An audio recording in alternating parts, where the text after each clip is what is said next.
سلام، من امیر کیوانم. تو این پادکست قراره با هم داستانی بشنویم که دنیای جدیدی رو برامون باز میکنه. آماده اید؟ داستان کار خوب. چندین سال قبل مرد ثروتمندی زندگانی میکرد که بسیار تنبل، بیکاره و در ضمن پرخور بود.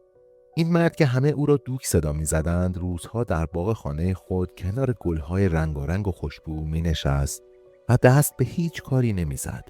او از صبح تا شب کارش خوردن و استراحت کردن بود و پشت سر هم به خدمتکاران دستور میداد برایش شکلات و شیرینی بیاورند. این مرد تنبل پرخور فقط یک عادت خوب داشت و آن هم کتاب خواندن بود. او همیشه وقتی در کنار گلهای باغ قصرش می نشست و شیرینی و شکلات می خورد، کتابی را هم در مقابل چشمانش می گرفت و مطالعه می کرد. اما این کتاب‌ها همیشه از داستان‌های جن و پری بود و دوک به غیر از داستان‌های جادویی و سحرآمیز به چیز دیگری علاقه نداشت و کتاب‌های دیگری را نمی‌خواند. او از خواندن چنان داستان‌هایی بسیار لذت می‌برد و غرق در شادی و نشاط می‌شد و به همین ترتیب زندگانی خیش را می‌گذراند. او روز به روز چاق‌تر و چاق‌تر می‌شد و هر وقت می‌خواست از جایش حرکت کند به سختی این کار را انجام می‌داد و نفس نفس می‌زد. ولی باز هم دست از پرخوری و استراحت بیش از اندازه بر نمی داشت و شیرینی و شکلات بیشتری می خورد و ساعتها در یک گوشه می نشست. دوک یک پیشکار هم داشت که اغلب وی را از خوردن آن همه شکلات و شیرینی برحذر می داشت و می گفت: قربان، شکلات و شیرینی زیاد برای معده ضرر دارد و ممکن است خدای نکرده جناب دوک را مریض کند. اما دوک می خندید و می گفت: بهتر است به جای این حرفا بروی و یک جعبه دیگر شکلات برایم بیاوری، چون این یکی تمام شده و دیگر چیزی ندارم تا بخورم. یک روز وقتی دوک طبق معمول در حیاط خانه خود نشسته و مشغول مطالعه بود، احساس خستگی کرد و کتابش را بست و از جعبه‌ای که در کنارش بر روی میز کوچکی قرار گرفته بود چند دانه شکلات بیرون آورده و مشغول خوردن شده. در همان حال به گل‌های زیبایی که در اطرافش رویده بود مینگریست و از تماشای آنها لذت می‌برد. در همین هنگام به ناگهان صدای عجیبی به گوش دوک رسید. او اول خیال کرد اشتباه کرده و چیزی نشنیده است، اما وقتی برای بار دوم صدای مزبور را شنید دانست که اشتباه نکرده و به راستی صدای عجیب را شنیده است. صدا می گفت: مرا ببوس، خواهش می کنم مرا ببوس تا به یک شاهزاده خانم زیبا تبدیل شوم. دوک به جانبی که صدا از آن طرف شنیده میشد نگریست و به ناگهان قورباغه سبز رنگی را در مقابل پای خویش و بر روی علف‌های داخل باغ مشاهده کرد. قورباغه وقتی متوجه نگاه دوک شد حرکتی به خود داده و بار دیگر به حرف درآمده و گفت: خواهش میکنم مرا ببوس تا به یک شاهزاده خانم زیبا تبدیل شوم. دوک با حیرت به قورباغه مینگریست و به خیال اینکه تحت تاثیر داستان‌هایی که خوانده قرار گرفته چندین بار پلک چشمانش را برهم زد و با دست آنها را مالید، ولی خیر، او اشتباه نمی‌کرد و خواب هم نمی‌دید. در مقابل وی یک قورباغه سبز رنگ که چشمانی آبی درست به رنگ دریا داشت ایستاده و از او می‌خواست که ببوسدش و اظهار می‌داشت که اگر وی چنین کاری را بکند قورباغه به یک شاهزاده خانم زیبا مبدل خواهد شد. دوک با لکنت زبان پرسید: تو چطور به یک شاهزاده خانم زیبا تبدیل میشوی؟ قورباغه جست و خیزی کرد و خود را بر روی پای دوک انداخت و از آنجا با یک پرش بر روی شانه مرد ثروتمند قرار گرفت و گفت: خواهش میکنم مرا ببوس، آن وقت و به صورت اول در خواهم آمد و یک شاهزاده خانم زیبا میشوم. دوک با تعجب به دهان قورباغه که صدای انسان از میانش خارج میشد نگریست و گفت: تو چطور به یک شاهزاده خانم زیبا تبدیل خواهی شد؟ آخر چطور؟ قورباغه شروع به صحبت کرد و گفت: من اول هم یک شاهزاده خانم زیبا بودم، اما زن جادوگری مرا به صورت قورباغه درآورد و فقط در صورتی به شکل اول باز می‌گردم که یک نفر مرا ببوسد. دوک فکری کرده و نگاهی به بدن سبز رنگ و چشمان آبی قورباغه انداخته و گفت: من هرگز یک قورباغه بد ترکیب مثل تو را نخواهم بوسید. قورباغه با التماس گفت: خواهش میکنم مرا ببوس تا به یک شاهزاده خانم زیبا تبدیل شوم. چرا به من اعتماد نمی‌کنی؟ دوک با عصبانیت گفت: هرگز من چنین کاری را نمی‌کنم. حالا زود باش از روی شانه‌ام برو پایین. برو. قورباغه گفت: پس یک کار دیگر برایم انجام بده. دوک به تندی پرسید: چه بکنم؟ قورباغه گفت: اگر تو یک کار خیر هم انجام بدهی، من بار دیگر به صورت اول در میآیم و یک شاهزاده خانم زیبا میشوم. دوک فکری کرد و چون متوجه شد این پیشنهاد ضرری برای وی ندارد گفت بسیار خوب، من یک کار خیر انجام خواهم داد. حالا زود از روی شانه‌ام پایین برو و راحتم بگذار. قورباغه گفت من از روی شانه تو پایین رفته و از زیر شاخ و برگ آن بوته گل سرخ استراحت میکنم و امیدوارم هر چه زودتر تو یک کار خوب انجام بدهی و من بار دیگر به صورت اول خود در بیایم. دوک سرش رو جنباند و گفت خیلی خوب، خیلی خوب، حالا برو پایین. قورباغه از روی شانه دوک پایین آمد و در زیر بوته گل سرخ قرار گرفت و دوک را در تفکر باقی نهاد. مرد ثروتمند با خود فکر میکرد یک کار خوب چه میباشد و او چطور میتواند یک کار خوب انجام بدهد. او تا آن روز حتی یک بار هم در این باره با خود نیندیشیده بود و حالا هرچه فکر میکرد عقلش به جایی نمیرسید. دوک پس از مدتی تفکر پیشکارش را صدا زده و گفت بگو ببینم چطور میتوان یک کار خوب انجام داد؟ پیشکار که مرد نادانی بود پرسید قربان، اول شما بگویید برای چه باید یک کار خوب انجام بدهید تا من درباره‌اش فکر کنم. دوک شروع به شرح ماجرای چند دقیقه قبل کرد و پس از اینکه همه چیز را برای وی بازگو نمود اشاره به زیر بوته گل سرخ کرد و قورباغه چشم آبی را که در آنجا خوابیده بود نشان داد و گفت حالا من میخواهم این موضوع را امتحان کنم و ببینم آیا میشود با یک کار خوب این قورباغه را به شاهزاده خانم زیبایی مبدل کرد یا نه. پیشکار پس از شنیدن حرفای دوک به فکر فرو رفت و گفت من عقلم به جایی نمیرسد قربان و نمیدانم شما چه باید بکنید تا این قورباغه به یک شاهزاده خانم زیبا مبدل شود. دوک به ناگهان مثل کسی که چیزی را به یاد آورده باشد گفت حالا یادم اومد، زود برو و یک لیوان بزرگ پر از شربت آلبالو کرده و برای من بیاور. پیشکار بدون آنکه حرفی بزند به تندی به داخل خانه دوک رفته و یک لیوان بزرگ شربت آلبالو درست کرد و برای وی آورد. دوک شربت را نوشید و آن وقت گفت خب این یک کار خوب، من دلم شربت می‌خواست و آن را نوشیدم. حالا باید ببینم آیا قورباغه به شاهزاده خانم تبدیل شدی یا نه. او به دنبال این فکر بر روی زمین زانو زد و به زیر شاخ و برگ درخت نگریست، ولی فوراً دریافت که قورباغه هنوز هم در آنجا خوابیده است. دوک از روی زمین برخاست و به پیشکارش گفت قورباغه هنوز همونجاست و هیچ تغییری نکرده. پیشکار نادان گفت قربان یک کار خوب دیگر انجام بدهی. دوک فکر کرد و گفت مثلا چه کار کنم؟ پیشکار گفت قربان کفش‌های شکارتان را که خاک آلود شده تمیز کنید، این هم کار خوب می باشد.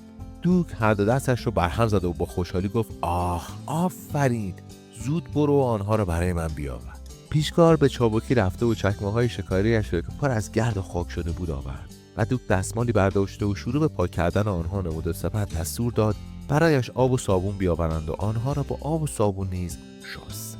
دوک پس از این کار بار دیگر بر روی زمین زانو زده و به قورباغه نگریست، اما حیوان چشم‌آبی هنوز هم در همانجا خوابیده بود. مرد ثروتمند به روی صندلی خود قرار گرفت و گفت چه شده؟ پس برای چه او تغییر شکل نداده به صورت یک شاهزاده خانم در نیامده؟ پیشکار سرش را جنباند و گفت من فکر می‌کنم آنچه شما انجام داده اید یک کار خوب نبوده. دوک پرسید پس به نظر تو کار خوب چه می باشد؟ پیشکار گفت نمیدانم قربان، ولی بهتر است در این باره بیاندیشیم تا شاید بتوانم راه خوبی برایش پیدا کنم. در همان وقت خبر دادند مرد بخاری سازی که همیشه لوله های بخاری های خانه دوک را درست میکرد میخواهد وارد خانه شود. دوک اجازه داد و بخاری ساز در حالی که مقدار زیادی لوله و قیچی و چکش و چیزهای دیگر برای دوش خود انداخته بود وارد خانه شد. او سرما خورده و مرتب عطسه میکرد و آب از بینیش میچکید، به طوری که مرد بدبخت با یک دست پشت سر هم بینی خود را پاک میکرد.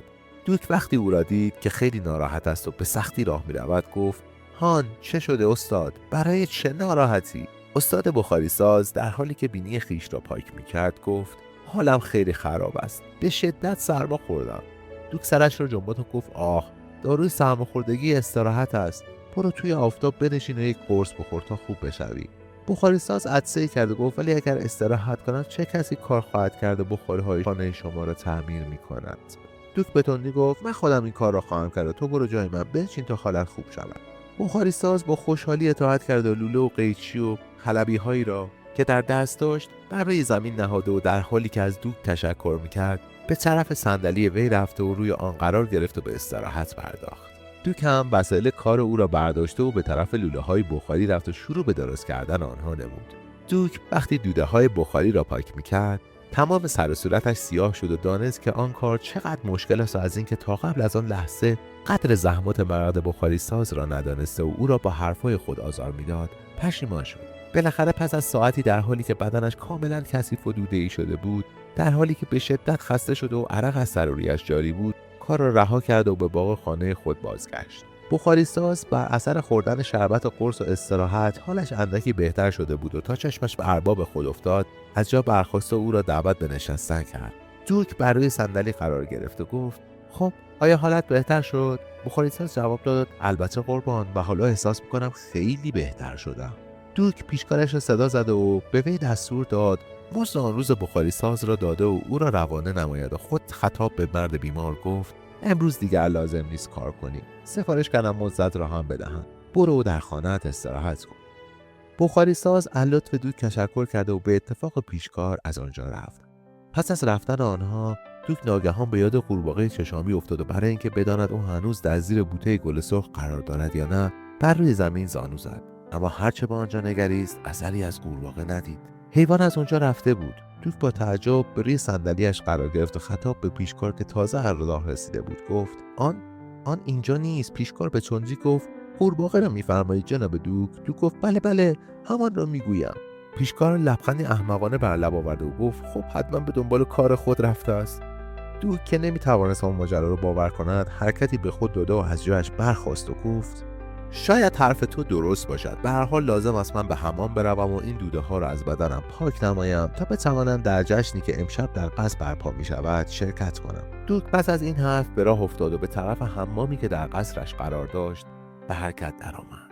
شب وقتی جشن شروع شده بود و تمام مهمانان در گوشه و کنار سالن بزرگ قصر دوک سرگرم گفتگو و خوردن و نوشیدن بودند، ناگهان در سالن باز شد و صدای پیشکار دوک به گوش رسید: شاهزاده خانم، شاهزاده دندی وارد می شوند. تمام سرها به طرف در بازگشت و دوک ناگهان در مقابل خود دخترکی بسیار زیبا را که لباسی سبز رنگ بر تن داشت مشاهده کرد. او گیسوانی طلایی رنگ و بلند و چشمانی آبی درست همرنگ چشمای قورباغه داشت. دوک به تندی جلو رفت و دست دختر قشنگ و جوان را گرفت و با صدای لرزانی گفت: آه شاهزاده خانم زیبا، بالاخره آن طلسم لعنتی شکست و شما آزاد شدید. شاهزاده خانم دندی به شیرینی خندید و گفت: کدام طلسم جناب دوک؟ شما از چه چیزی صحبت میکنید؟ او به چشمان آبی رنگ وی نگریست و گفت: مگر این شما نبودید که بر اثر جادوی آن پیرزن جادوگر به شکل یک قورباغه در آمده بودید؟ شاهزاده خانم لبخندی زد و گفت: شما حرفای قشنگی میزنید جناب دوک و آدم را میخندانید. دوک دیگر حرفی نزد، اما در ته دل خود اطمینان داشت که آن دختر قشنگ همان قورباغه چشمابی می باشد. او پیشکارش را صدا کرد و به آهستگی به وی گفت: تو درباره این دختر زیبا چه فکر می‌کنی؟ پیشکار سرش را حرکتی داد و گفت: قربان، من فکر می‌کنم او باید همان قورباغه سبزرنگ باشد. دوک اصرار داشت: چطور او به این صورت در آمده و در حالی که من هیچ کار خوبی انجام ندادم؟ اما در همان موقع به جای پیشکار صدای دختر جوانی شنیده شد که از کنار دوک میگفت: آیا مهربانی خود را نسبت به آن مرد بخاری ساز فراموش کرده اید؟ دوک با حیرت سرش را به عقب برگرداند و شاهزاده خانم دندی را در مقابل خیش مشاهده کرد و با صدای ضعیفی گفت: اما من یک کار خوبی برای وی انجام ندادم. دختر جوان لبخندی زد و گفت: همان کاری که برای او انجام داده و نگذاشتید با حال مریضش کار کند خود یک کار نیک بود و مثل تمام کارهای خوب دیگر نتیجه خوبی هم داشت. دوک به تندی گفت: پس شما همان شاهزاده خانم طلسم شده می باشید که حالا بر اثر کار خوب من به صورت اول در آمده اید؟ اما دختر جوان دیگر از آن دور شده و جوابی به دوک نداد. دوک به اندام زیبای دخترک نگریست و با خود گفت: پس کار نیک این است که آدم به دیگران مهربانی کند. چه خوب، من از این به بعد سعی می کنم همیشه اینطور رفتار نمایم. شاید کسان دیگری هم طلسم شده باشند که بر اثر کارهای خوب من آزاد شوند و به صورت اول درآیند. خب این هم پایان داستان امروز. شاید حالا شما هم یاد گرفتید که هیچ وقت نباید کارهای خوب رو به تعویق بندازیم. همیشه وقتی چیزی رو میدونیم که باید انجام بدیم بهتره که فوری شروع کنیم. آیا شما هم کاری دارید که امروز باید انجام بدید؟ بذارید با هم از این به بعد هیچ کاری رو به فردا نندازیم. تا درودی دیگر، بدرود.